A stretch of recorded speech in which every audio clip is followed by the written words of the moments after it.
But using your name, like, all right, Ethan, what are you going to do here?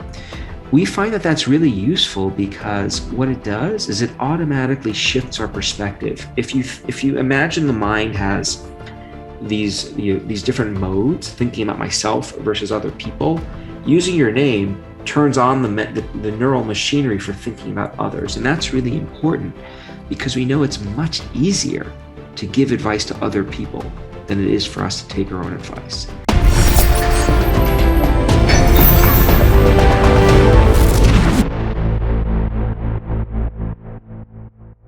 So what we know from lots of research is that when you put a person in a stressful situation, they instantly ask themselves two questions. And this often happens subconsciously outside of awareness. The first thing they do, well, not two questions, the first thing they do is they scan the situation and they, okay, well, what is required of me? And then they say, can I do it? Do I have the resources to manage it? So it is two questions.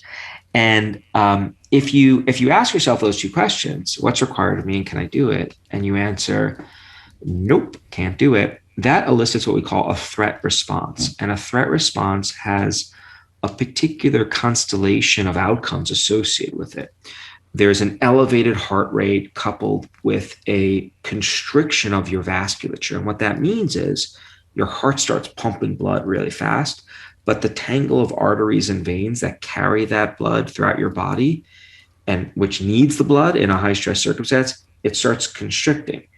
Turns out that more blood flow through a smaller space, not a good thing. That's how you get like bursted arteries and things like that. And we also know that this threat response, I can't do it, it doesn't just have that negative physiological profile linked to it, but also a negative performance profile. So people bring reality in line with their beliefs. You can't do it, and guess what? You don't do it. You screw up. What we also know, though, is you can answer those questions differently. What's required of me and what do I have to do? Yeah, I can do it. I've done it before. I can manage this, or I think I can do it. And when you have that set of appraisals, when you make sense of the situation in that way, what that does, it leads to a different physiological profile. Your heart's still pumping blood to your body because your body needs it, but your vasculature relaxes. So the blood can flow freely through your body effortlessly. Really good thing. We also know that when you have this challenge orientation or mindset, you also bring reality in line with that mindset. You tend to perform better as well. Now, it's not just that some people reflexively view things as a threat and other people view the same situations as a challenge. Yeah, there are those individual differences.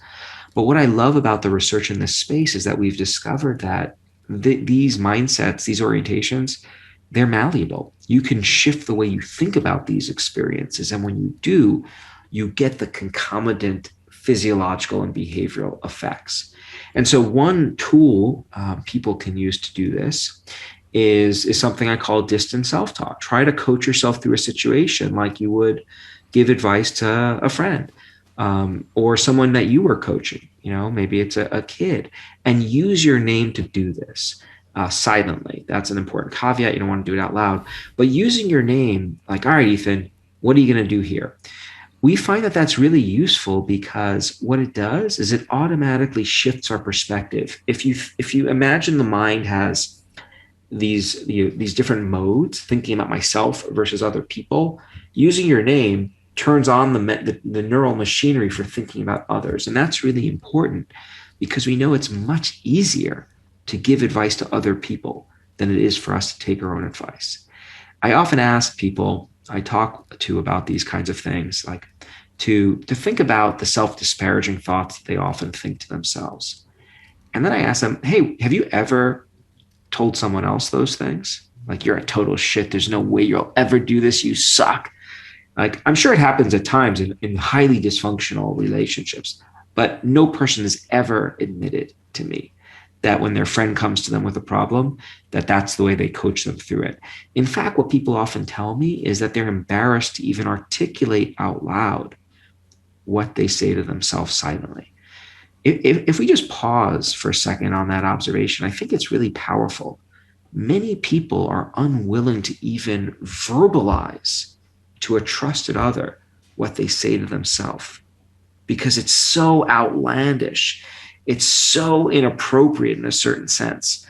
And not surprisingly, when we think those things, they can have harmful results. And so, to get back to the solution, try to coach yourself through the situation like you were a friend. Use your name to do it. We find that often activates this challenge orientation, which can make a real difference when you're under the American Ninja spotlight, or doing free throws for the NBA.